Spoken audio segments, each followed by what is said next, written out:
J'en arrive à ma troisième partie. Alors le point 1 a ceci de particulier, c'est qu'il est un peu spéculatif. Donc il faudra accrocher les wagons. J'hésite toujours à en parler devant un grand auditoire, parce que je trouve que c'est un peu... Mais quand j'ai compris ça, ce genre de questions, moi, me travaille depuis mon adolescence. On est fait comme ça, voilà. Moi, je m'engueulais sur la question de la liberté quand j'avais 15 ans. Bon, et bien, quand j'ai lu ça, je me dis, là, il y a quelque chose. Ça a changé complètement mon regard sur la question de la liberté. Et c'est quoi? C'est le rapport entre liberté et détermination. C'est quoi la détermination? Écoutez, il y a des gens qui vous disent, enfin, qui sourient quand vous dites que je travaille sur la liberté, ils disent, franchement, hein, travailler sur la liberté, qu'est-ce qu'on choisit dans la vie? On ne choisit pas ses parents. Il n'y a pas rien. On ne choisit pas son époque. On ne choisit pas l'endroit où on vit. Il y a 2 ans, enfin bon, je voyage beaucoup, il y a 2 ans j'étais à Sao Paulo. Sao Paulo, c'est une des villes les plus dangereuses au monde. Pendant la nuit, il y a toute la population, si vous voulez, il y a toute une population qui vient des favelas et qui descend au centre-ville. Comme pour dire, on prend le pouvoir. C'est terrible. Des collègues ont une réunion jusqu'à 8 heures du soir, ils restent dormir dans leur bureau, ils ne prennent pas le risque de traverser la ville. Bon, qu'est-ce que ça a à voir? J'étais au 4e étage d'un lieu sûr, hein, puisque les organisateurs... En face, tous les jours, il y avait le même bonhomme sur le trottoir. Moi, je ne peux pas m'empêcher de dire, quand je vois ça, qu'est-ce qu'il a fait pour être là, ce mec?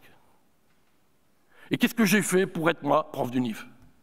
Alors on dit, il ne faut pas exagérer, j'ai boulotté comme un fou, oui, mais je suis quand même tombé sur un sacré numéro différent de ce gars. Je pense qu'il y a là, sur le plan philosophique, le fond profond d'une solidarité humaine. L'être humain expérimente qu'il est à la fois quelqu'un qui se fait, mais il est aussi le produit d'un donné. Et on n'a pas tous les mêmes cartes dans les mains. Comment parler de liberté dans un contexte pareil? Comment parler de liberté quand on voit les déterminations qui... C'est ça la question.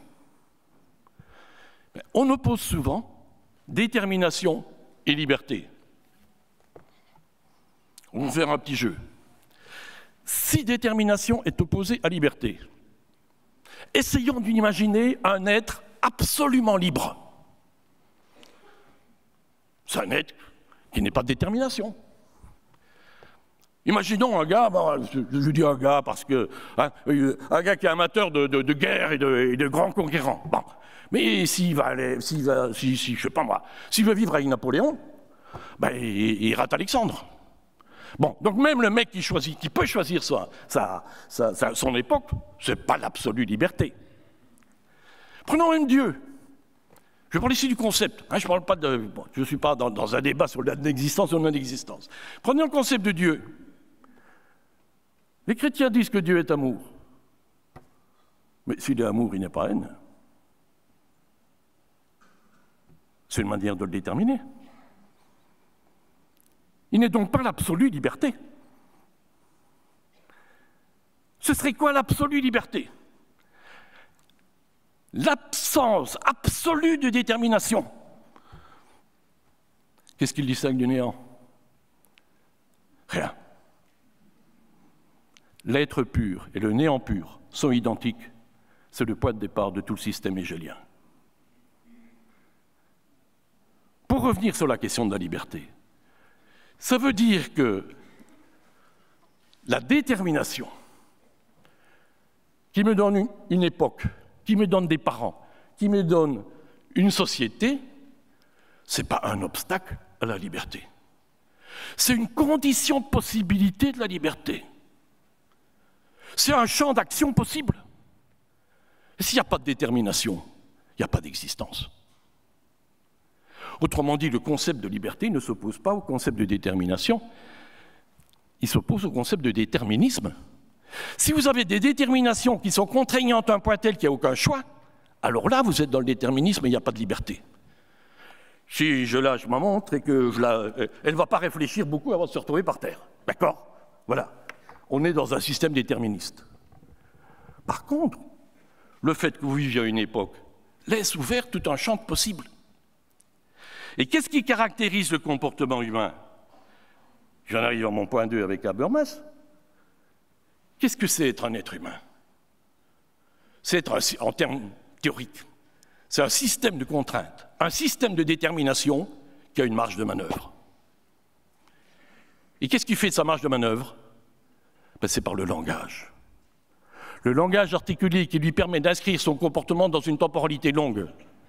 Et non seulement dans une temporalité longue, beaucoup plus fondamentalement de ça, dans un système de signification qu'il choisit ou qu'il construit. L'être humain s'inscrit dans une histoire à laquelle il participe.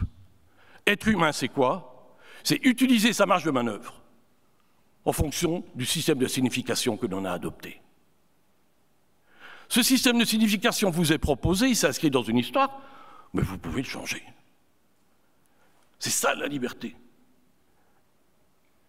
On n'est pas entre un système physique absolument déterministe et l'absolu indéterminé qui serait l'absolue liberté. Non.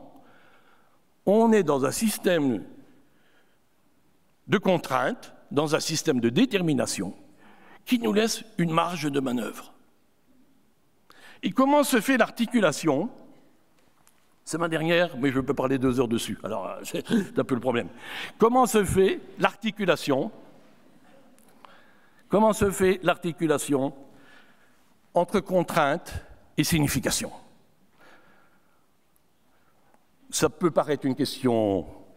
Je vais poser la question de manière plus simple. Est-ce que c'est dans la nature de la femme de s'occuper des enfants pendant que le mec regarde la télévision? C'est plus concret que de parler de la nature humaine. Bon. Mais c'est la même question. On rigole, mais je vous signale quand même que nous sommes en 2019 et qu'on peut dire que 80% de la population féminine mondiale est derrière ces casseroles parce que femme. Bon. Comment se pose l'articulation entre contraintes biologiques et comportement? Eh bien, vous avez 3. Vous avez 3 écoles de pensée.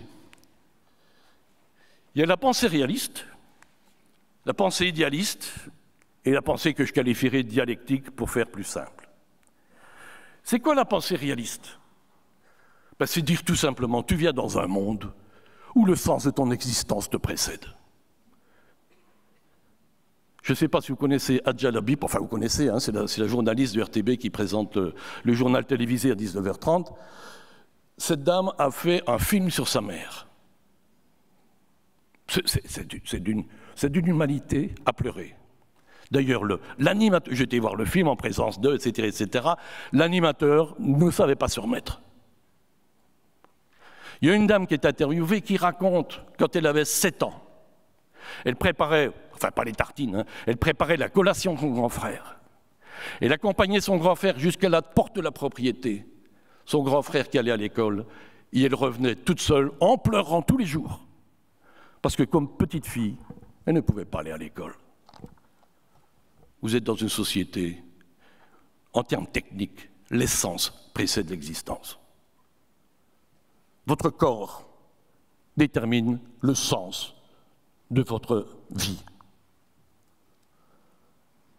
Il y a un point sur lequel j'ai vu que Jean-Paul II et Marx sont d'accord.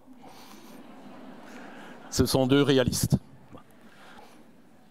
La lutte des classes vous précède. Et être libre, c'est entrer dans la lutte des classes.